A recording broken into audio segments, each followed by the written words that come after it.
two kinds of horror movies that are worth watching. The first, of course, is the classic jump from your seat, stain your drawers, scream-a-thon. The second is the camped out, laugh yourself silly, and end up on Mystery Science Theater 3000 Cheese Fest. It's the rare film that really manages to scare, rarer still the film that makes us laugh on purpose, such as George Romero's Creepshow. Slither makes the ambitious attempt to do both. Slither is the film directorial debut of James Gunn, who you may remember as the writer of Zack Snyder's remake of Dawn of the Dead, as well as the Scooby-Doo movies and a host of other films.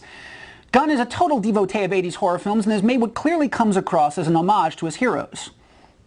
Unfortunately, despite an impressive cast, including Nathan Fillion of the Joss Whedon Firefly series and its film cousin Serenity, Elizabeth Banks from Scrubs and 40-Year-Old Virgin, Michael Rooker, Jenna Fisher, and more, Slither simply doesn't reach the lofty heights to which it aspires. It starts with the space alien crash lands on Earth and leaves a nasty present gimmick. The gimmick in this case turns out to be the first of 5 progressions of monster that look for all the world like a translucent pulsating globulous vagina that spits out a quivering dart which bears more than a passing resemblance to Audrey 2 from Little Shop. Our victim, played by Michael Rooker, is a flustered former Marine type turned frustrated 40-hour-a-week hubby. After he's nailed in the woods by our critter, he develops an insatiable appetite for all things flesh, starting with the meat market, moving through the pet population, and finally ending up with, you guessed it, people. Yes, it seems Mr. Gunn has a bit of a flesh-eating zombie fetish. From there, we go from what is told as an almost languidly paced examination of a man's descent into monsterhood to a sort of an attempted cross between arachnophobia and Alien.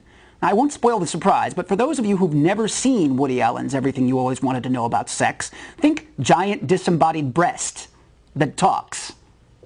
Said breast then gives birth to critter number 4, a gazillion little red slug-like things that zip all over the place at high speed trying to get down the gullets of any live thing in sight, creating yet more zombies for our heroes, all the name actors except Rooker, to avoid, kill, or comment on.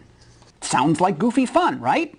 Problem is, the film is paced so slowly in the beginning while it meanders around Rooker's marital troubles with local dish teacher Liz Banks that it takes more than 40 minutes for the real mayhem to begin, and by then we're looking at our watches. Another problem is that the scares never really scare. On the shriekometer, this film can only really manage a stout "yeah." And that's because as the main monster, Rooker is never really all that menacing. He's sympathetic and remains in love with his wife. Furthermore, every other manifestation in Monster is either just gross or, in the case of Mother Tit, silly.